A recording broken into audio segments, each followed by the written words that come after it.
If you love Baltimore sports, you'll love WNST.net. And the reason I bring that up is because, and the coach, Mike and John obviously know, anytime you're looking at bringing players into your locker room, you know, you got to be very careful with it. And I'll tell you exactly. And David Modell was there, as no Ozzie, Kevin Byrne. Steve Schaefer was my defensive backfield coach. And anytime you have a young man, I've always said, young and stupid is one word, right? We've all been young and stupid.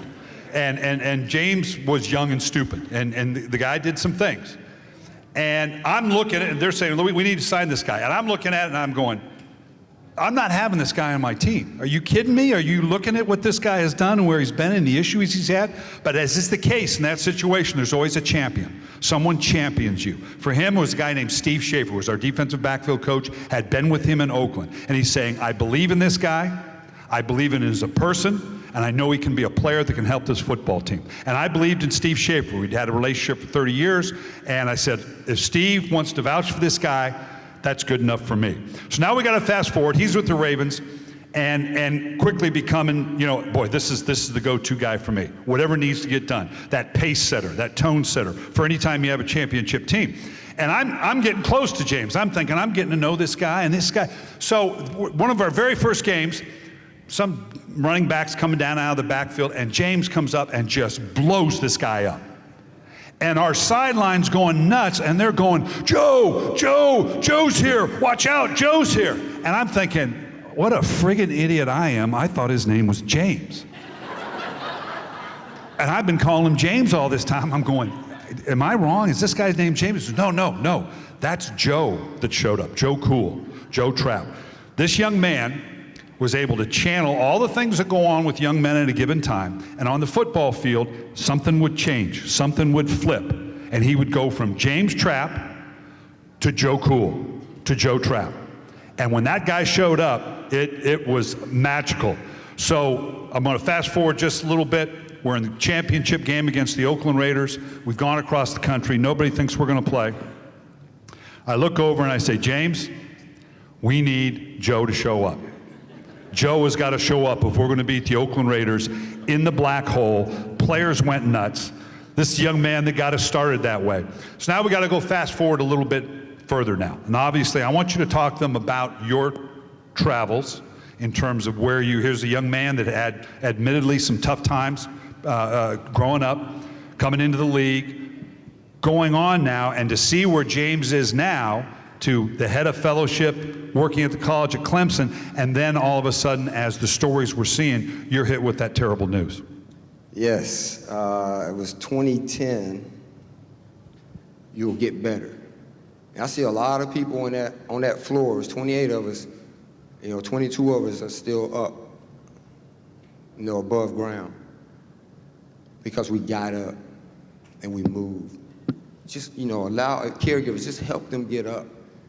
Whether they walk to the bathroom or they just stand up, just help them get up. Because when you move, you're allowing your blood to move, you're allowing the positive energy that you have inside to do its work. So, no, I wouldn't sign up for cancer again. But should it happen, it'll lose again. And this has to be deep inside. You gotta win from the inside. And you say, how do you get there, Trapp? How do you get there? It's 3 Ds that I live for in my life, 3 Ds. I don't wear the jewelry no more. I'm sorry about the tailor suit, Nesta, I appreciate you. But you said casual, casual. If you said suited and booted, I would have had pushback. But it's 3 Ds that I live by in this life. It's 3 Ds I live by in this life. And I heard it a lot in the videos, I heard it in a lot of the conversations. I saw a lot of people looking at me saying, who is that guy? Who is he? I like to stay on the backside, because where I work now in the NFL, I work on the backside. I work in the shadows. I work with the young men. I can go home with them. That's why I decided to turn down coaching. I offered a coaching job and said, nope, not for me. Because coaches, they can only go so far with these young men, and they got so much patience. I didn't have that patience to coach, but I got an extreme amount of patience for life. I get to go home with these young men. I get to show them how to be a pro, how to grow in this business. I became a man in the NFL. and I was not mentored well. So that's my job, to mentor these young men that are becoming men. But it's 4 Ds I live by, and the one is dream. You gotta have a dream. You know, when I was on that bed in cancer, I had a dream. My dream was, they said, you are gonna see your children one time. And I was like, why? They said, because they have to go through so much of a regimen to come into your room, the time would be wasted. So my dream was to see my children again. It's the same dream I had when I was in the Olympics and the pros, everything. You gotta have a dream. The next thing you have to do is you gotta know the path. You gotta have a direction. See, my direction was up. They told me, hey, you can walk around for 14 days. They said, but on that 15th day, James, you're not gonna get up. That's what they said to me.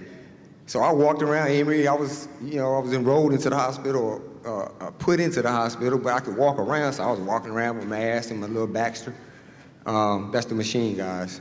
I called him Baxter. He had a name too. You know, you called it Tree, I called it Baxter. But I knew what direction I was going. My direction was to get up every day. On that 15th day, they were correct. You're not gonna get up. What you think I did? I called a nurse. I said, Nurse Rosie, I said, can you come in here? She's like, yes, what's going on? I said, I wanna get up. She came in, she helped me get up. So I had direction. The next thing you gotta have in that life is decision. I made a decision. My wife made a decision. As soon as we were diagnosed, we made a decision to win. Just like we won that championship. We made a decision to win. No matter the odds, we're gonna win. And you gotta be dedicated. Dedicated to that. Dedicated to the dream. Dedicated to the direction you're going. Dedicated to the decision that you made. And you can win this life. It's simple.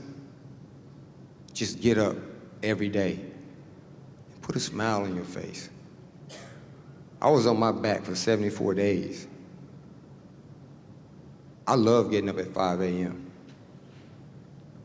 It's the quietest time in my house. It's the only quiet time in my house. And I'm gonna give you something now. All my children are in college. It's them dogs. I get up before the dogs get up.